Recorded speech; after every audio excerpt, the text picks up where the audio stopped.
Good morning class. तो आज का हमारा जो मॉडल सेट है 8 है 11 का। तो चलिए हम लोग जीके जीएस का 50 क्वेश्चन हम लोग डिस्कस करेंगे। तो चलिए हम लोग शुरू करते हैं। तो ये हमारा पहला नंबर क्वेश्चन है, सिंचाई व अन्य प्रयोजनों के लिए जलापूर्ति के जरिए एक नहर प्रणाली द्वारा सोवियत क्षेत्र को डैश कहा जाता है। तो क्या कहा जाता है इसे? कमान क्षेत्र कहा जाता है। तो सिंचाई व अन्य प्रयोजनों के लिए जलापूर्ति के जरिए एक नहर प्रणाली द्वारा सो सोवियत जो क्षेत्र होता है, सोवियत क्षेत्र को कहा जाता है। सोवियत क्षेत्र को क्या कहते हैं? सोवियत क्षेत्र को कमान क्षेत्र कहा जाता है। दूसरा नंबर क्वेश्चन है, जब कोई नदी पहाड़ी से निकलती है और तब सभी दिशाओं में बहती है और उस अपवाह पैटर्न को क्या कहते हैं? जैसे अर्ध व्यास कहते हैं। जब कोई नदी जो होता है वो पहाड़ी से निकलती है और सभी दिशाओं में बहने लगती है, सभी दिशाओं में बहने लगती है, तो इस अपवाह पैटर्न को क्या कहा जाता है?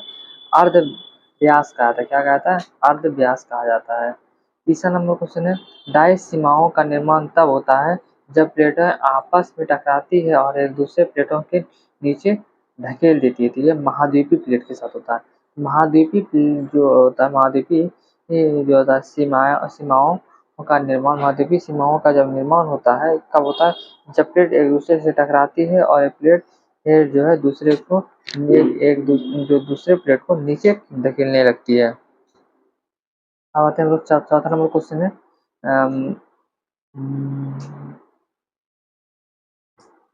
मोहम्मद गौरी ने 1991 में तवर हिंद भटिंडा पर आक्रमण किया था, जो डैश के लिए एक महत्वपूर्ण सामरिक केंद्र है। तो ये क्या है? आप किसके लिए है? आपका पृथ्वीराज चौहान के लिए है। मोहम्मद गौरी ने 1191 में तवर हिंद जो भटिंडा बोला जाता है, तो वहाँ आक्रमण किया था, जो पृथ्वीराज चौहान के लिए एक महत्वपूर्ण सामरिक केंद्र था। ठीक है, सामरिक केंद्र था। पांचवा नंबर क्वेश्चन है, भारतीय संविधान की किस अनुसूची में संघ सूची और राज्य सूची संबंधित सूची के अंतर्गत संघ और राज्य शक्तियों का विभाजन किया जाता है? तो 7वीं अनुसूची के तहत जो इन सब का जो है आपका शक्तियों को जो है बांटा जाता है। ठीक है। छठा नंबर क्वेश्चन है, अशोक राजा आज्ञा के अनुसार राजा बनने कितने राजाभिषेक होगा। ठीक है, राजाभिषेक हो राजाज्ञा के अनुसार राजा बनने के कितने वर्ष बाद अशोक ने कलिंग के साथ युद्ध छेड़ दिया? तो अशोक का जो राजाभिषेक के अनुसार, जो राजा बनने के अनुसार वो कितने वर्षों के बाद कलिंग पर युद्ध छिड़ा था? तो वो 8वां वर्ष हो जाएगा। कब हो जाएगा? 8वां वर्ष के। 7वां क्वेश्चन है, निम्न में से किस भारतीय वन अधिनियम को निरस्त करने के उपरांत भारतीय वन अधिनियम 1927 में लागू किया गया? तो ये आपका भारतीय वन अधिनियम 1978 हो जाएगा। तो निम्न में से बोलेगा कि किस भारतीय वन अधिनियम को निरस्त करने के उपरांत भारतीय वन अधिनियम 1927 को लागू किया गया? तो ये क्या गया? भारतीय वन अधिनियम 1878 को जो अधिनियम था उसको निरस्त कर दिया गया और फिर जो अधिनियम 1927 को लागू किया गया। 8वां नंबर क्वेश्चन है, बैडमिंटन वर्ल्ड फेडरेशन का मुख्यालय कहाँ है? तो बैडमिंटन वर्ल्ड फेडरेशन के मुख्यालय है ये आपका मलेशिया में है। कहाँ पे है? मलेशिया में है। कहाँ? मलेशिया में। 9 नंबर क्वेश्चन है, अशोक के शासनकाल के प्रमुख योजनाओं में एक 250 ईसा पूर्व राजधानी पाटलिपुत्र में डाइस बौद्ध संगीति का आयोजन हुआ था। तो ये इसने तीसरी बौद्ध संगीति का आयोजन किया था। तो अशोक ने किसका किया था? तीसरी बौद्ध संगीति का जो है आयोजन किया था। 10वां नंबर क्वेश्चन है, निम्न में से कौन सी पहली भारतीय बैडमिंटन खिलाड़ी थी जिसने ओलंपिक में 2 स्पर्धाओं में मिश्रित युगल और महिला युगल के लिए पात्रता प्राप्त की थी? तो ये ज्वाला गुट्टा हो जाएगा। ज्वाला गुट्टा हो जाएगा। इनमें से कौन सी पहली भारतीय मेडल बैडमिंटन जो खिलाड़ी थी जिसने ओलंपिक की 2 स्पर्धाओं में मिश्रण युगल का महिला युगल के लिए पात्रता प्राप्त की? तो ये आपका ज्वाला गुट्टा हो जाएगा। 11 नंबर क्वेश्चन है हमारा, निम्न में से कौन सा संगठन वैश्विक नवाचार सूचकांक जारी करता है? तो ये कौन करता है? ये आईएन आईएन इंस्टीट्यूट करता है, एन इंस्टीट्यूट करता है, आईएन इंस्टीट्यूट करता है इसका। और कौन कौन के कॉर्नेल विश्वविद्यालय और डब्ल्यूआईपीओ करता है। ये सब आपका वैश्विक संगठन, जो संगठन वैश्विक नवाचार सूचकांक, वैश्विक नवाचार जो है सूचकांक जारी करता है। कौन कौन करता है? आईएन इंस्टीट्यूट करता है, और कॉर्नेल विश्वविद्यालय और डब्ल्यूआईपीओ करता है। ठीक है। 12 नंबर क्वेश्चन है, पंचा डैश राज्य पुरुष का पहनना जाने वाला पारंपरिक सौरोंग लुंगी या धोती जैसा आधो वस्त्र है। तो ये कहाँ का है? कर्नाटक का। जो पंचा है, पंचा पंचा कर्नाटक राज्य का पुरुष का द्वारा पहनने जाने वाला एक एक सारोंग, जो बोला था धोती या लुंगी जैसा एक अधो वस्त्र है। ठीक है। 13 नंबर क्वेश्चन है, भारतीय भारतीय संविधान के निम्न में से किस अनुच्छेद के अनुसार विधान परिषद धन विधेयक पेश नहीं किया था? किस अनुच्छेद के अनुसार जो है विधान परिषद में धन विधेयक पेश नहीं किया था? ये आपका अनुच्छेद 198 के तहत धन विधेयक पेश नहीं किया जाता है। ठीक है। भारतीय संविधान में से किस अनुच्छेद के तहत विधान परिषद में धन विधेयक पेश नहीं किया जाएगा? नहीं किया जाएगा। किस अनुच्छेद के तहत? यहाँ अनुच्छेद 198 के तहत विधान परिषद में धन विधेयक पेश नहीं किया जाएगा। 14 नंबर क्वेश्चन है, बिहार का प्रसिद्ध पशु मेला कार्तिक पूर्णिमा में आयोजित होता है। कहाँ होता है? आपका सारण में होता है, सोनपुर मेला। ठीक है। 15 नंबर क्वेश्चन है, उत्तरी बिहार का प्राचीनतम नाम क्या है? बज्जी। उत्तरी बिहार का प्राचीनतम नाम क्या है? बज्जी है। 16 नंबर क्वेश्चन है, निम्न में से किस राज्य पर कोसी नदी नदी मिलती है? तो ये कुर्सेला कटिहार में। जो कोसी नदी है वो गंगा नदी में कहाँ मिलती है? तो कुर्सेला कटिहार में। कटिहार का जो स्थान है कुर्सेला, वहीं पे कोसी नदी गंगा नदी में मिल जाती है। 17 नंबर क्वेश्चन है, विक्रमशिला गंगेटिक एक जो डॉल्फिन अभ्यारण्य बिहार के किस जिले में स्थित है? तो ये भागलपुर में। विक्रमशिला विश्वविद्यालय बोलेगा तो वो भी आपका बोलेगा कहाँ है? भागलपुर में। ठीक है। विक्रमशिला गंगेटिक जो डॉल्फिन अभ्यारण्य कहाँ है? बिहार में। 18 नंबर क्वेश्चन है, हिंदू पेट्रियोटिक का संपादन कौन करता है? तो वो हरिश्चंद्र मुखर्जी करता है। हिंदू पेट्रियोटिक का संपादन कौन करता है? हरिश्चंद्र मुखर्जी करता है। 19 नंबर क्वेश्चन है, साम्राज्य के अंतर्गत स्वशासन नामक उद्देश्य को मुस्लिम लीग कब स्वीकार किया? तो 1913 में। तो साम्राज्य के अंतर्गत स्वशासन नामक उद्देश्य को मुस्लिम लीग ने कब स्वीकार किया? तो 1913 में। 20 नंबर क्वेश्चन है, वर्ष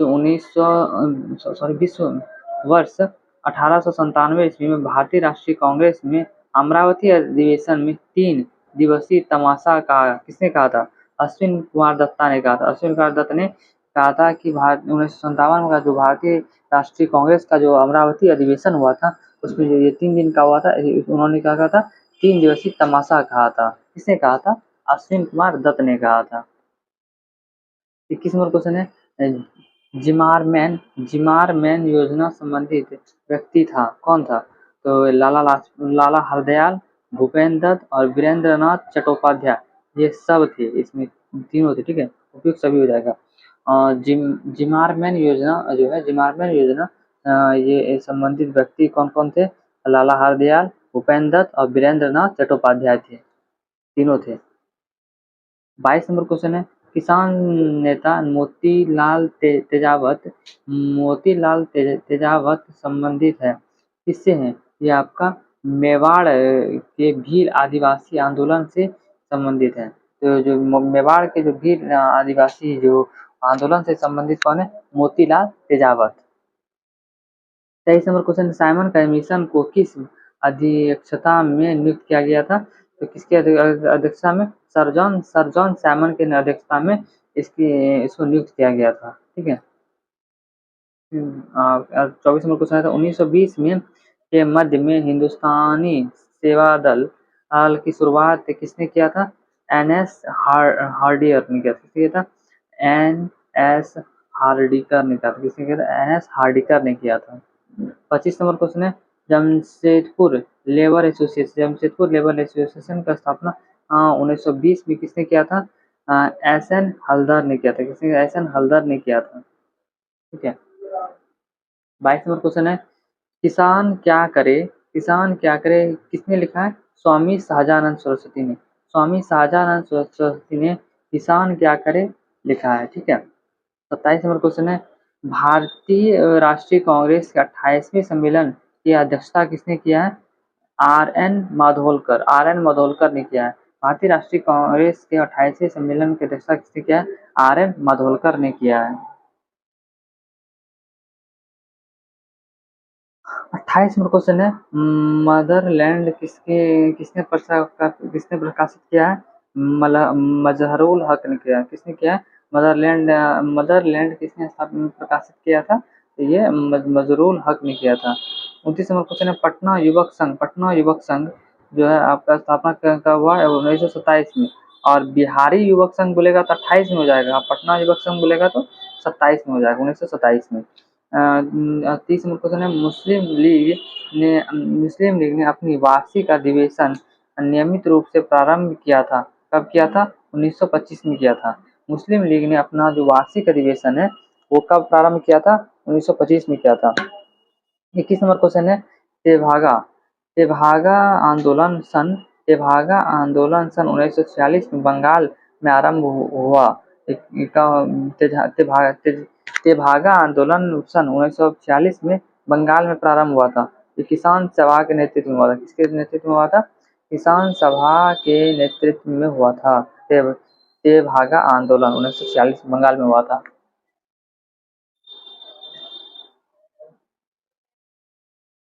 32 नंबर क्वेश्चन है, 1934 ईस्वी में कांग्रेस सोशलिस्ट पार्टी की स्थापना की गई। किसने? जयप्रकाश नारायण और आचार्य नरेंद्र देव द्वारा। 1934 ईस्वी में कांग्रेस सोशलिस्ट पार्टी की स्थापना की थी। किसने किया था? जयप्रकाश नारायण और आचार्य नरेंद्र देव ने किया था। ठीक है। 33 नंबर क्वेश्चन है, उद्योग और स्थान को निम्न जोड़ी उद्योग और स्थान के निम्न जोड़ी इनमें से कौन सा सही नहीं है? कौन सा सही नहीं बोल रहा है? आपका रॉयल रिफाइनरी बरौनी ये सही है, सीमेंट बंजारी ये भी सही है, और फर्टिलाइजर भौराही ये भी सही है, और रेल डिब्बा जो अभियंत्रिका भागलपुर में ये नहीं है। तो ये डी नंबर आंसर हो जाएगा, क्योंकि ये इसमें बोल रहा है कि कौन सा ना उद्योग और स्थल सुमिलित नहीं है, मतलब सही नहीं है। आपका 34 नंबर क्वेश्चन आते हैं हम लोग, बिहार के निम्न जिले में से किस जिले में पिडमोल्ट स्वैम्प मिट्टी पाई जाती है? पिडमोल्ट स्वैम्प मिट्टी पाई जाती है। तो ये पश्चिम चंपारण में। कहाँ पाए थे? पश्चिम चंपारण में। बिहार के निम्न में से किस जिले में पिडमोल्ट स्वैम्प मिट्टी पाया जाता है? तो ये पश्चिम चंपारण में। 35 नंबर क्वेश्चन है, बिहार के निम्न प्रकाशित विभागीय जोड़े में किस जोड़े में गंगा नदी नहीं बहती है?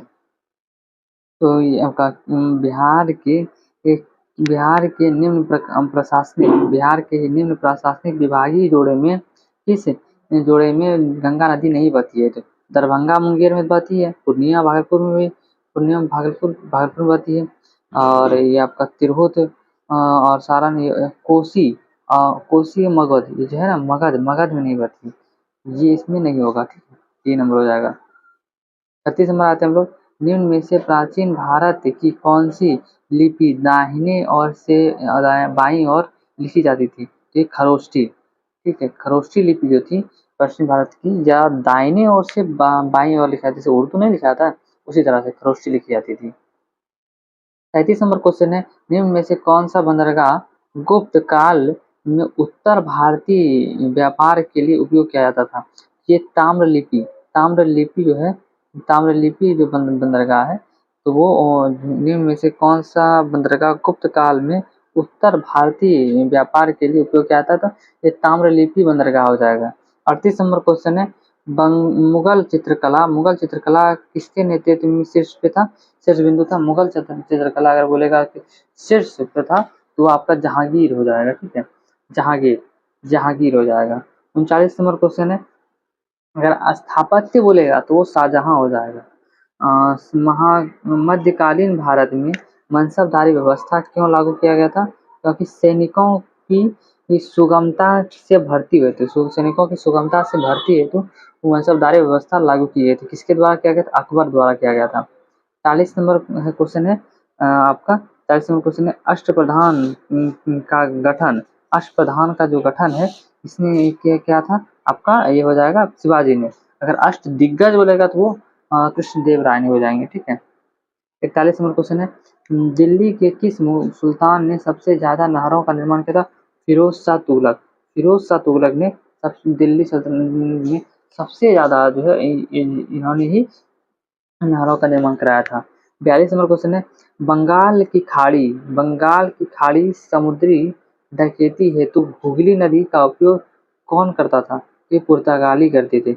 बंगाल की खाड़ी में समुद्री डकैती हेतु हुगली नदी का प्रयोग कौन करता था?